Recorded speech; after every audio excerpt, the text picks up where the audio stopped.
Que eu me casei com 16 anos, isso vocês já sabem. E como vocês pediram, aqui estou eu pra continuar a história enquanto levamos o Iorizinho pra brincar um pouquinho. Pra quem perdeu o primeiro vídeo e não tá entendendo nada, eu já contei um pouquinho de como foi o pedido de casamento aos 16 anos. Mas enfim, é só clicar no comentário que ele te leva pro vídeo anterior. Eu me lembro desse dia como se fosse ontem, juro pra vocês. Era um sábado, a gente tava na casa do mozão, na casa da minha sogra, no caso. Ela estava viajando e depois da nossa conversa sobre o casamento, eu liguei pra minha mãe comunicando que iríamos casar. Minha mãe deu muita risada pelo telefone e falou: quando chegar em casa a gente conversa. Esse quando chegar em casa eu estava tão ansiosa, gente, porque pra quem não sabe, eu tenho muita liberdade com os meus pais. A gente conversa sobre tudo e por mais que eu estava confortável em falar sobre isso, eu ainda tava com certo medinho. Cheguei em casa, minha mãe estava em casa, meu pai também, e a gente colocou todos os pingos nos is. Sim, gente, a gente conversou sobre tudo, meu pai questionou, minha mãe questionou, eu expliquei pra eles o porquê de casar tão nova e eles super toparam. Eu já sabia que no fundinho, assim, sabe, eu sabia que eles iriam me apoiar. Meus pais sempre me apoiam em tudo. Claro que eles explicaram os prós e contras de um casamento, mas eles super me apoiaram. Depois de contar pros meus pais, contamos pra minha sogra e ela teve quase um mini infarto, assim, por telefone, mas quando eles chegaram, todo mundo conversou, meus pais, minha sogra e tudo mais,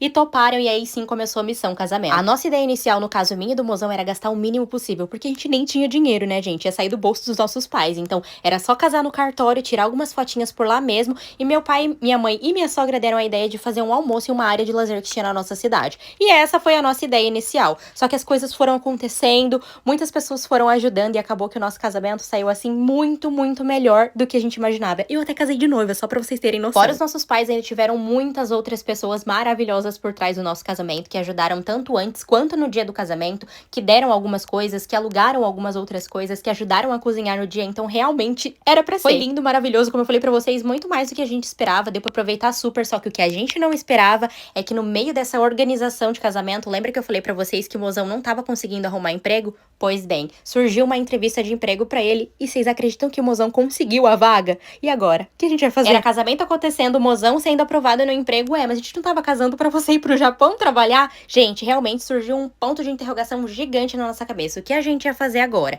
Iríamos ficar no Brasil e esperar o tempo pra eu conseguir tirar o meu visto? A gente ia morar junto, não ia morar junto? O que a gente vai fazer? Realmente foi um sufoco só. Como eu falei pra vocês, a ideia era a gente se casar, eu continuar morando com os meus pais, esperar um ano e mozão vir pro Japão trabalhar nesse um ano. Só que como ele tinha arrumado a vaga de emprego, a gente realmente tava sem saber o que fazer. Talvez fosse a vida já dando um sinal pra gente começar a nossa vida dois. Ai, meu Deus, será? Como, gente? Só um de nós tinha emprego na época, eu era menor de idade e estudava praticamente em período integral. Mas calma, que eu continuo contando essa história pra vocês em um próximo vídeo, porque o Iorizinho já quer entrar. Um grande beijo, até a próxima e tchau!